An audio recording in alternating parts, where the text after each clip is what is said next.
What is going on, YouTube, and welcome back to the JDW SportsTalkShow, where every fan is welcome. Today we're going to be talking about Kwitty Paye and my year 2 expectations for the kid out of Michigan, drafted in the first round in 2021. We all love this kid coming out of Michigan. You look at his story, what it is for his mom, and you look where he came from, you look how hard he works, and, this kid's character, his work ethic is through the roof.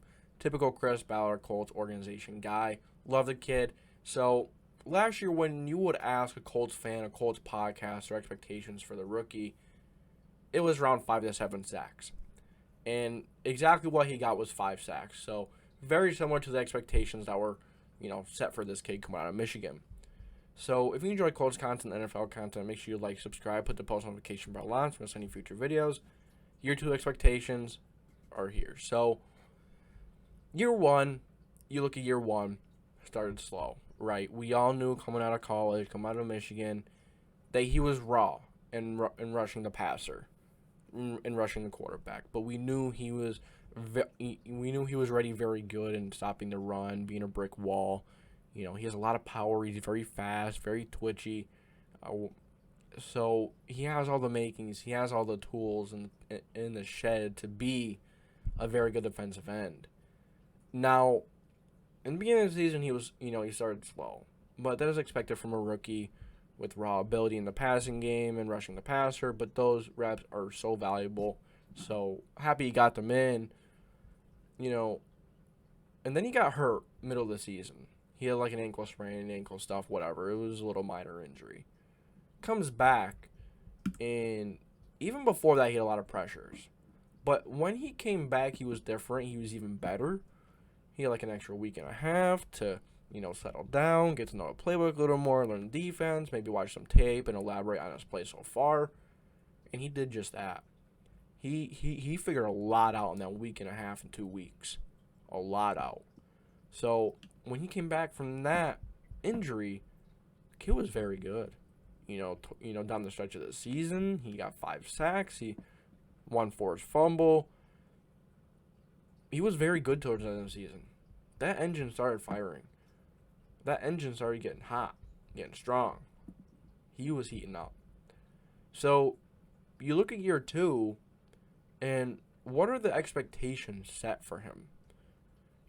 I think it's fair. My expectations for the kid, being a first-round pick, coming out of Michigan, I expect him to have 10 to 12 sacks.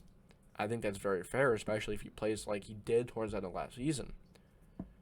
His technique became much more consistent towards the end of the year. He just became much more consistent in all, in everything. He figured a lot out in that time off with the injury.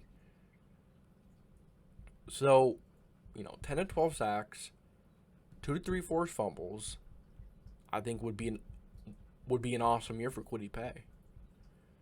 You look at the kid; he has all the tools, all the talent to be one of the better edge rushers in the league.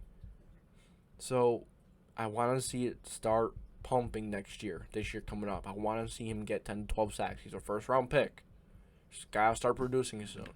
Year 2 is when you gotta start producing.